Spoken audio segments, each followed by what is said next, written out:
Okay, and we are live. ¿Qué tal, amigos? Stuart here from Spain Speaks. Another live stream today, Tuesday, 7:35 p.m. And back with the latest news from Spain and some of the comments that were left on previous videos also.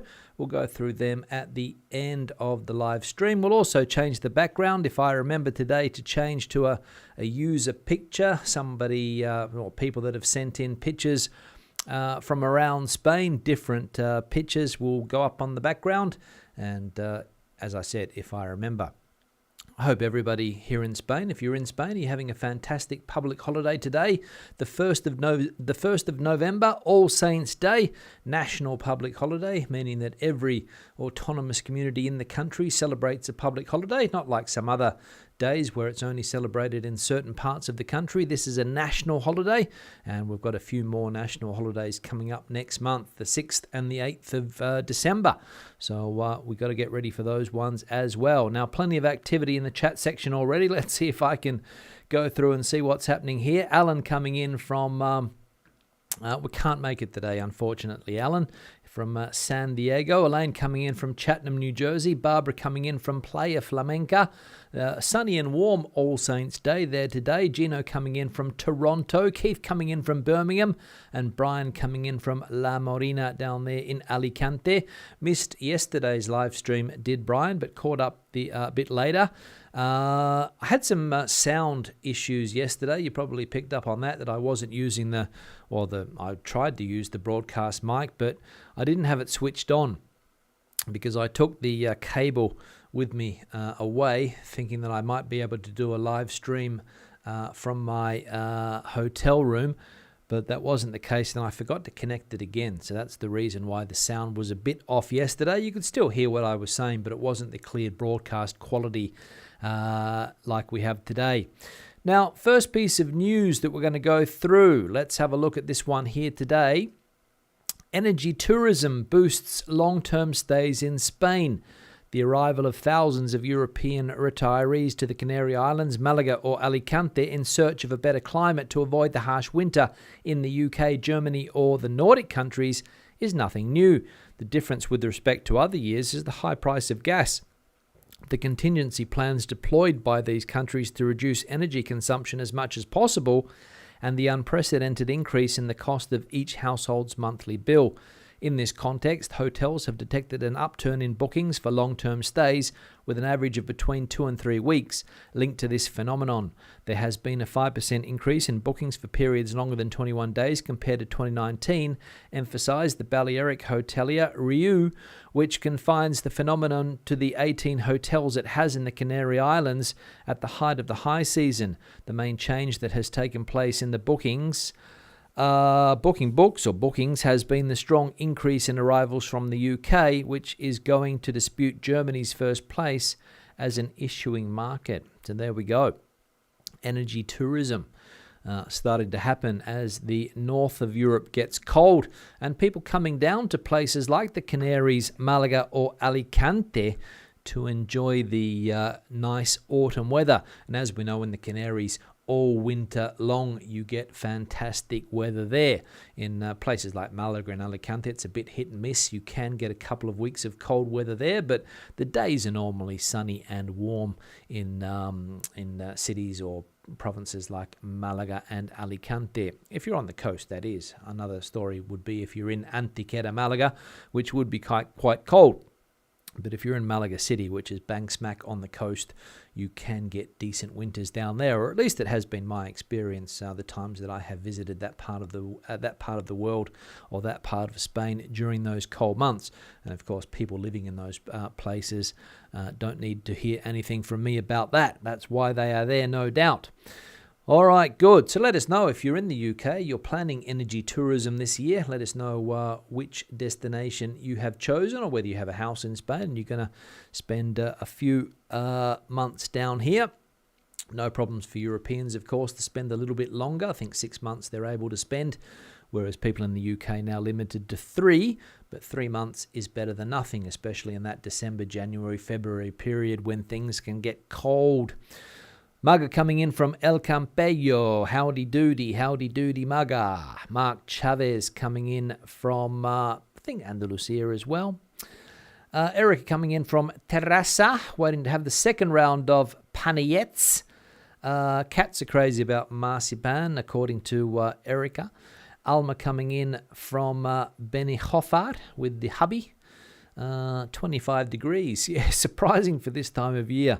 Surprising here as well. I was in the garden today doing some work with a t-shirt. Nothing more than a t-shirt, which at this time of the year, very unusual. Shay Rubio coming in from Guadalajara, Mexico, not Guadalajara, Spain. Amanda coming in from the UK, and Beautiful Life. Greetings from Kalunga. Don't know where that is, but sounds interesting. Second piece of news today, this one here. Why inflation is growing less in Spain. One piece of good news and one piece of bad news. The good news is that Spanish inflation is now the second lowest in the Eurozone after France. The bad news is that this evolution has a lot to do with the fact that GDP adjustment is being more severe than in most Eurozone countries, in addition to other economic policy factors. In particular, those derived from the government's energy strategy or each country's exposure to gas consumptions for its industrial processes or domestic demand. GDP in particular is already growing at a quarterly rate compared with the same period last year of 0.2%, the same as in the euro area, despite the fact that Spain is the only one of the large economies that has not yet recovered its GDP levels prior to the pandemic. Another of the factors that explain this has to do with the government's aggressive strategy when it comes to buying inflation, with all of the measures that the government has in place. For example, fuel rebates, 20 cents, which as we know is in place until December. So we've got another couple of months to enjoy the fuel rebate, and diesel in particular is going up at the moment. I think I saw it yesterday at a service station for around €2.05 a litre. Gasoline, 95 octane gasoline, a little bit cheaper still, around 180, 182, 183, depending on where you get it from. So the discount's still coming in handy. And remember, it's a universal discount. It doesn't matter who you are, where you are from. It doesn't matter whether you are the richest man in Spain or the poorest man in Spain or the poorest person in Spain. You get this discount, which is what some people are not happy about. They think that it should be solely for people that need it the most. But again, that's a debate for another day. All right, we've got 52 likes. I'll put the little like icon here. So please, if you haven't hit the like button yet, please do so just below the video. YouTube has a new look going at the moment. They've changed a few of the, they've changed the way the page looks, basically. I think there's the buttons are different now, the ones that you need to hit.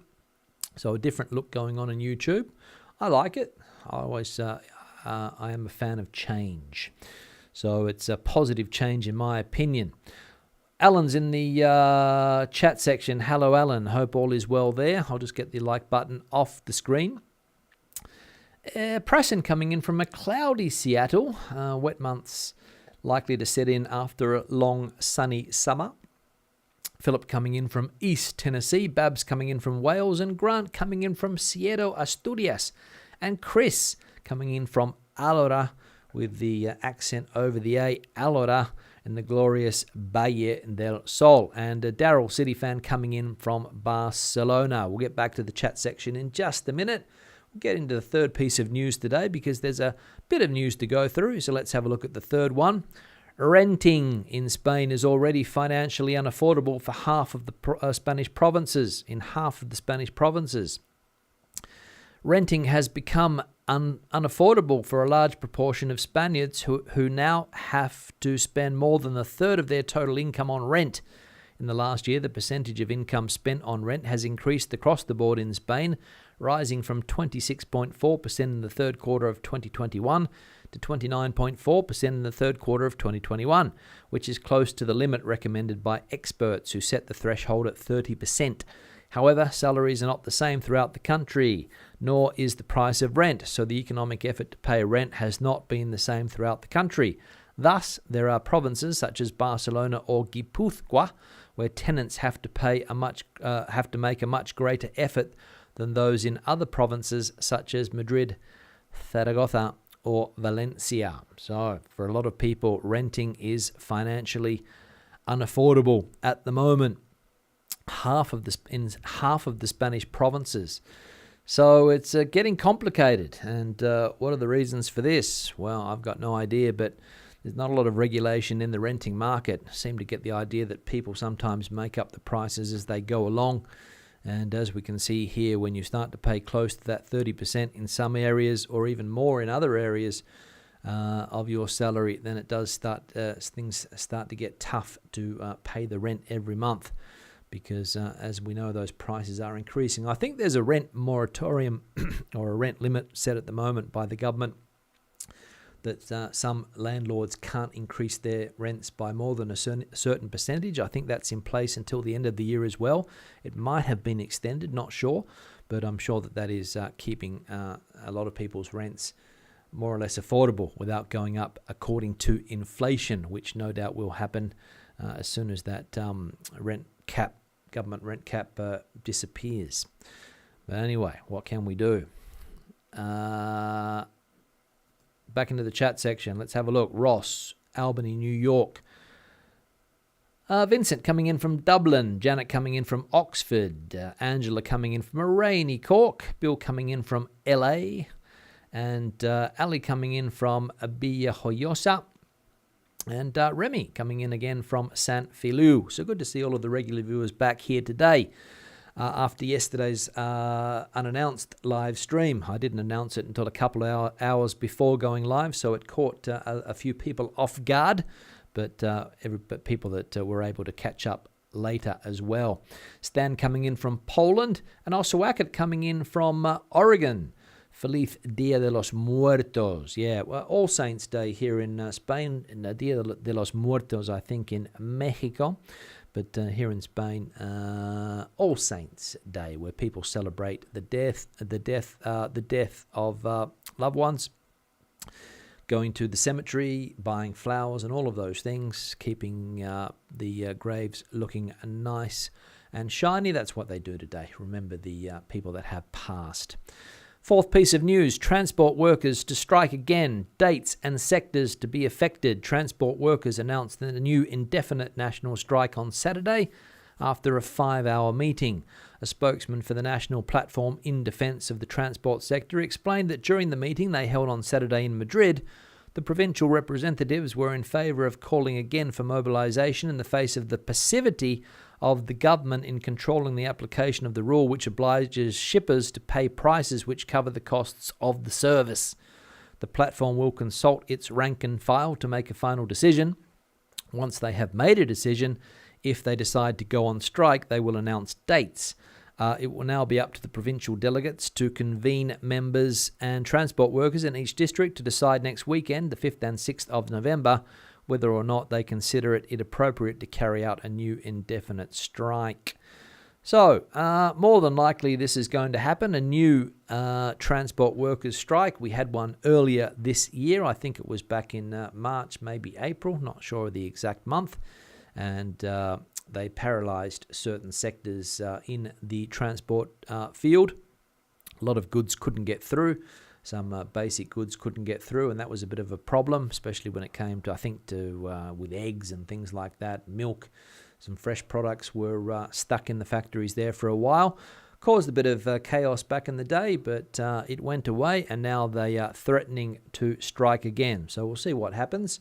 Obviously, they're waiting for the government to react and talk them out of it by caving into their demands.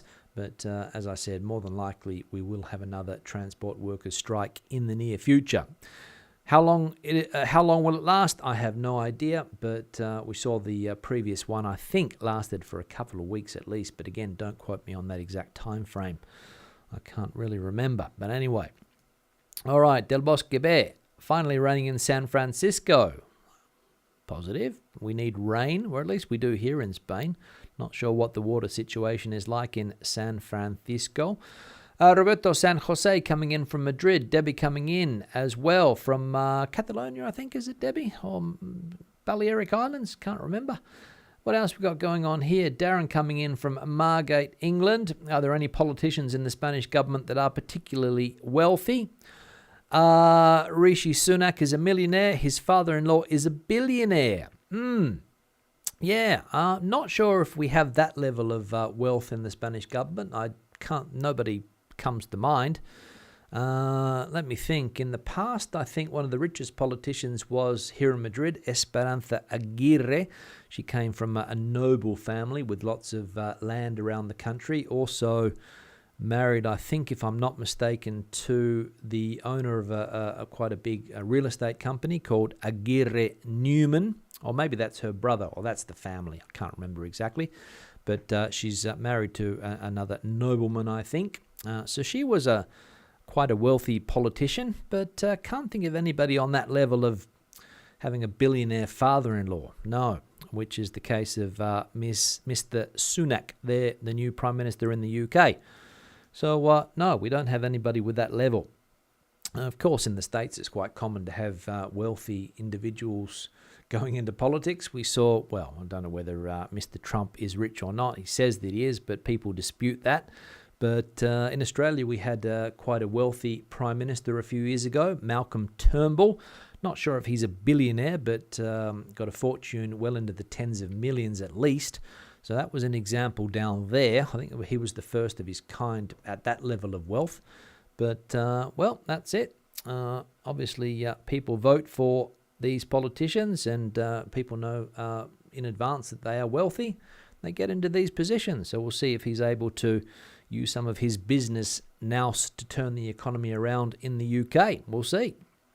What else we got going on? George coming in from Paisley, Linwood there.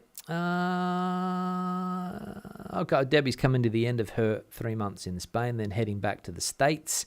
Iggy coming in from Jaén. Iggy, public holiday today, Iggy. That's why you are here. Sam coming in from a warm Seville province. And Chris saying that it's been 28 degrees today in Alora. So quite warm. Yeah, as I said, warm here as well. Now I'm going to change the backdrop while I remember. This one here of Ibiza that was sent in by Dave.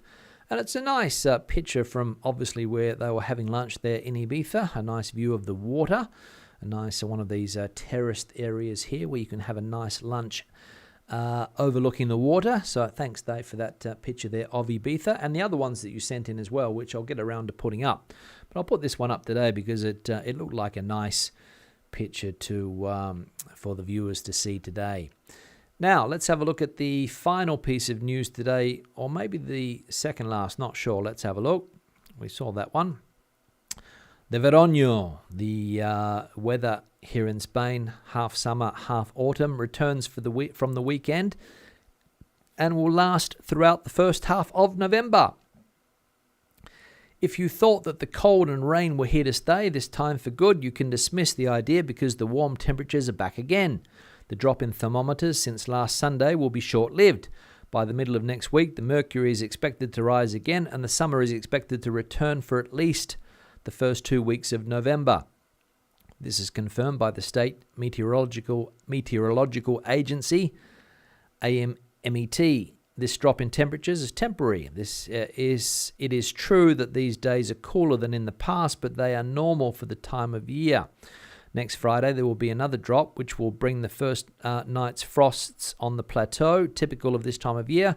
But from the weekend and the beginning of next week, temperatures will rise progressively and we will return to higher than normal values for this time of year, explains the spokesperson from the AEMET, Ruben del Campo. So there we go. The first half of November, we're going to have this fantastic summery autumn-like weather, which we have had up until recently, and it's going to continue. So we're going to get used to this. Good for some, bad for others, because there are some people I've noticed that like to put their winter coats on and their winter clothes. I noticed that at the weekend that it wasn't very cold at all, but people were walking around with their puffer jackets on. So people want to get their winter clothes out of the wardrobe and put them on, no matter what the weather is like. and a little bit confusing for some people when it comes to dressing. You don't know what clothes to wear because of the strange weather that we have at the moment. And I walked past a shop that was selling coats, and not a lot of business, unfortunately, for the owner of that shop. But I'm sure better times for that person's business will come. But not at the moment. Very unseasonal weather. And as we said, going to continue up until around that 15th of November. So, as I said, good for some, bad for others. But anyway, Pauline coming in from Sulfina, spent a day at the beach and even had a swim. There we go. Sulfina, don't know where it is, but if you're able to have a swim today, fantastic weather there must be. Philip coming in from Northumberland in England with his dad who loves marzipan. There we go. Not my cup of tea, Philip, but I'm sure that there are some people out there that like that strange taste, let's say. What else we got going on here? Let's have a look. Cillian, what's the situation? Or Chilean, not sure how you pronounce that name. Chilean, I think. What's the situation with water levels in Spain? Meant to be very low in southern Spain. Absolutely, I think that is the case. Still, they are still quite low in the south of the country. Haven't had the necessary rains. And if it continues this way, next year is going to be a bad year. Thanks for that. Alan coming in from apparently bird flu in the UK. Another problem to add to the list. Does Spain ever have this problem? I think there was a problem a few years ago with bird flu. But I don't think there have been any outbreaks recently. But if it's in the UK, no doubt it will be here soon. What else we got going on? Zane coming in from New Zealand. Is it true does the rain in Spain fall mainly on the plains? Don't know, Zane, if it does or not. When it does rain, the plains do get very, very wet. But the north of the country is where it does rain more than in the rest of the country. But practice your dictation with that phrase. The rain in Spain falls mainly on the plains. There we go. Lorenzo, Spain Cat. Lorenzo and Angela coming in from South London. 17 years going to Malaga region, the beginning of December. Have never been disappointed with the weather. There we go. That's what I said before. That Malaga sometimes can turn it on in those cold winter months in the rest of Europe. Malaga is a nice place to be, especially during the day. I remember sitting out on one of those terraced areas overlooking the Mediterranean, the calm Mediterranean, on a December day, a January day, 19, 20 degrees Celsius in the sun with a t-shirt, nothing else, pair of shorts maybe if you're doing some exercise. Fantastic, fantastic. All right, Spanish word of the day. Currar, curro, work. Currar meaning to work. Curro, work, the noun. Examples. No puedo salir mañana, tengo que currar. No puedo salir mañana, tengo mucho curro. And we can see the English translation down below. This is an informal word, colloquial word. Normally the word that people use is trabajar. But of course, more colloquial when you listen to Spaniards speak. Joder, tengo muchísimo curro. Muchísimo. So you'll hear that word quite a lot used amongst the population here. Currar and curro. Curro is also a man's name. There was a famous character, Curro Jimenez, I think was his name. But in the sense here, meaning to work. Curro. Ahora mismo estoy currando. Un martes por la tarde-noche a las 8, a las 10, a las 20 horas. Estoy currando todavía. Eso así es. All right, good. We're up to 108 likes. I'll put the little like button back on the screen here if we can hit that like button just below the new look like button. So please, if you have not done so, please hit it. And it keeps me motivated as we go through these news broadcasts. Now let's have a look at another backdrop. Let's choose one here. This one from Neil. And it is La Mancha, where I was recently. We can see the famous windmills that are typical in that part of Spain, the Quijote and Sancho Panza story, where those windmills were prominent. And yeah, you do see it when you travel through that part of Spain. which is in between Andalusia, the Madrid community, and also Castilla-León. So Castilla-La Mancha there. Not sure exactly where in Castilla-La Mancha. I think it's Ciudad Real, which is south of Madrid. Thank you very much for sending that in. Nico coming in from the Delta del Ebro. St. Pete to Madrid. Dave, not going to Spanish class. Let us know how your exam went last week, Dave. If you passed or not, let us know. That level A2 plus or whatever it is that you're at there with your Spanish. Let us know if you passed that test that you had last week. Bill's thinking of moving to Malaga next year. That's good. Daryl saying that in Barcelona, people pay 60 to 70% of their income on rent. Pretty high. Doesn't leave you much for anything else, unfortunately, Daryl. That's the price of rents in some of the big cities here, unfortunately. And I saw in a Facebook group earlier today or yesterday, an Aussies in Madrid Facebook group, that people are having trouble finding apartments in Madrid or even rooms to rent in Madrid. So there's also a shortage. That's probably why the prices are increasing so much. What else we got going on here? Valencia F. Borgovic. Hello, how are you? And what else we got going on? What else we got? Kev coming in from the UK. Can't stand the UK winters, but can't leave family commitment, says Kev, the Argonaut. There we go. Yeah, it's a lot of people have family commitments or something else going on. Can't travel at the moment and have to stay in the cold, wet United Kingdom for the whole winter. All right, good. Now, first comment from yesterday's video, maybe the day before. Let's have a look. From Mick. If it wasn't for cheap flights, most of these places would not earn a penny in tourist income from one end of the year to the other.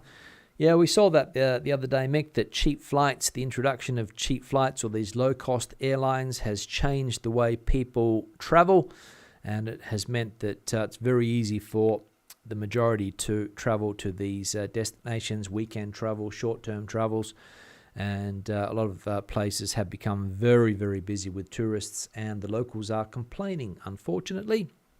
But again, what can we do? It is what it is, as I always say. Some people love the idea that they can travel for a cheap price, but people in these popular tourist destinations are not happy that their cities or towns are being flooded with tourists. So some people are happy, some people are not, as always is the case. But yeah, we saw it the other day. I think there were 4 reasons. Cruise ships, which also dominate the tourism markets in places like Barcelona. When one of these cruise ships comes in, thousands of people pouring into the city, cheap flights, Airbnb, and there was another reason as well. I can't remember exactly what it was, but there were 4. Instagram, social media was the other one as well. So those 4 cruises, cheap flights, social media, and the Airbnb phenomenon changing the tourism sector for the worse for a lot of people, but for better for others. So let us know where you sit on that issue. All right, we'll have a look at another comment. Oh, sorry, not that one. This one here. I think we just saw this one. Chilean, I think it is. I'm not sure how to pronounce that name, so I apologize. Boquerones on the Costa del Sol are the best fried fish you can get. Absolutely, I agree with you 100% that there's nothing better than what they call the boqueron frito. The open ones are the ones that I prefer, and you only get those really on the Costa del Sol where they open the boqueron. Boqueron is like a little small fish, whitebait, we call it in Australia, type of sardine, maybe a very small sardine. And down there in Malaga, they open it up, deep fry it, and absolutely fantastic. And some of the best fried fish that I have ever eaten in general in the Malaga area. Cadiz also does very good fried fish, but Malaga a definite standout, and the open boqueron. Because here in Madrid you can buy boquerones fritos, but they're always closed. But in Malaga, the open ones are the ones that I enjoy the most. So thanks for that. Absolutely true what you say there. Fantastic fried fish in the Malaga area. But you have to be careful with the fried fish down there because very easy to put on weight. Very easy. All right, good. Back into the chat section here. Prasen saying that there is rent control in some neighborhoods in expensive US cities like San Francisco, New York, etc. Many long-term renters pay much lower rent as compared to new renters due to this.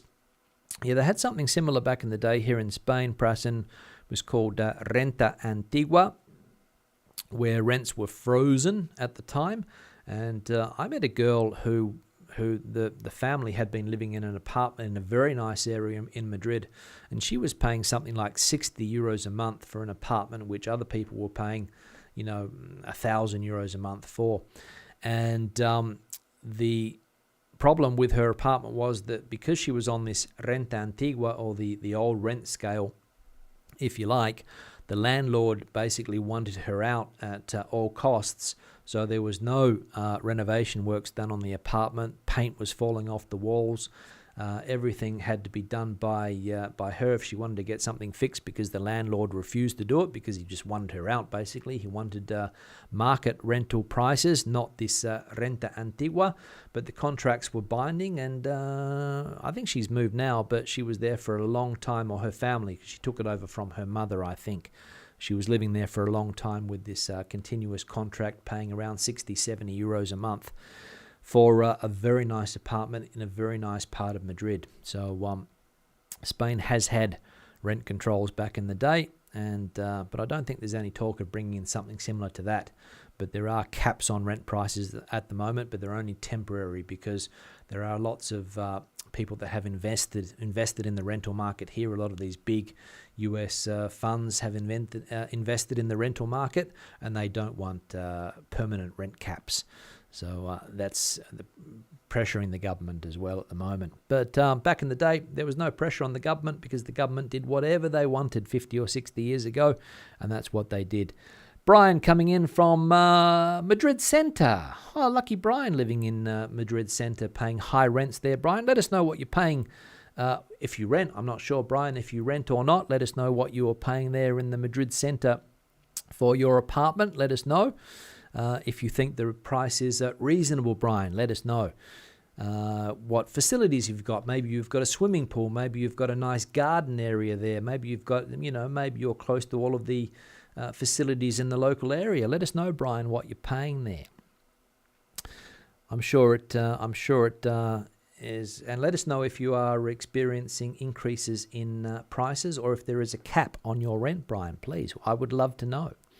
John the Travelling Wino, 12% capacity in our reservoir here in Cádiz. We are desperate. There we go, answering the question about rains in the south of Spain that was posed before. Fantastic. Not fantastic that there's no rain, but fantastic for answering the question. Alan, no turkeys for Christmas. Not sure what that's about. What else we've got going on here? Debbie's in Barcelona. Thanks for getting back to us there, Debbie.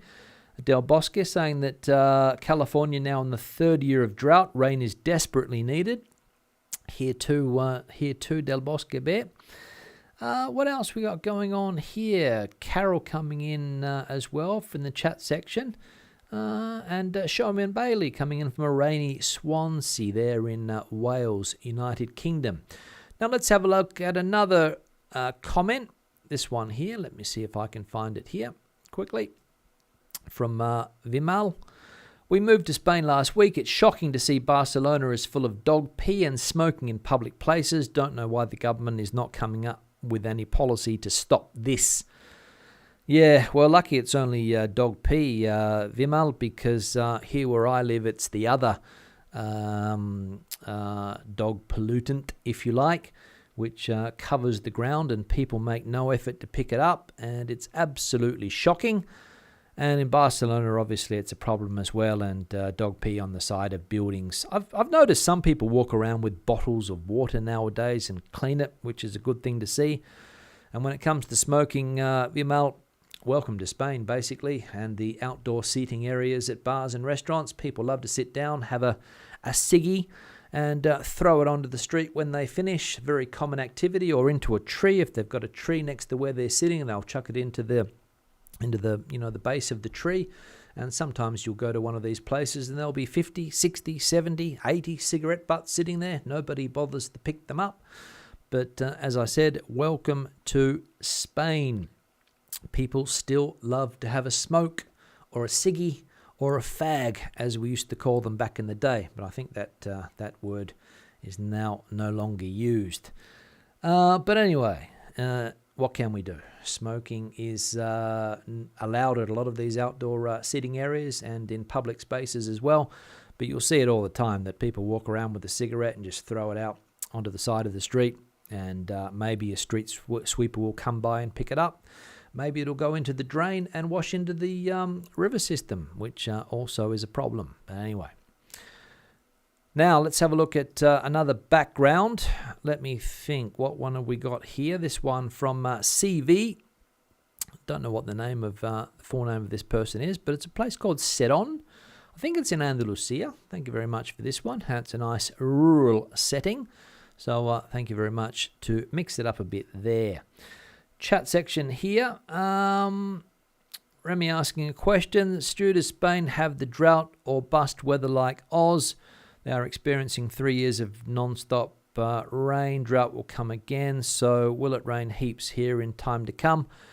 Yeah, fairly similar, I think, Remy, in that sense. Australia has that weather phenomenon which they call El Niño and La Niña. One brings drought, one brings rain.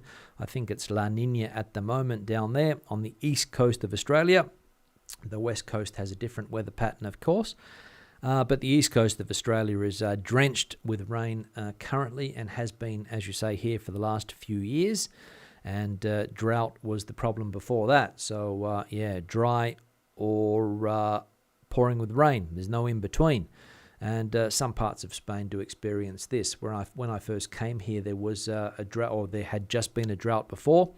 Every toilet that you walked into or bathroom had a sign on the wall saying that there were water restrictions in place.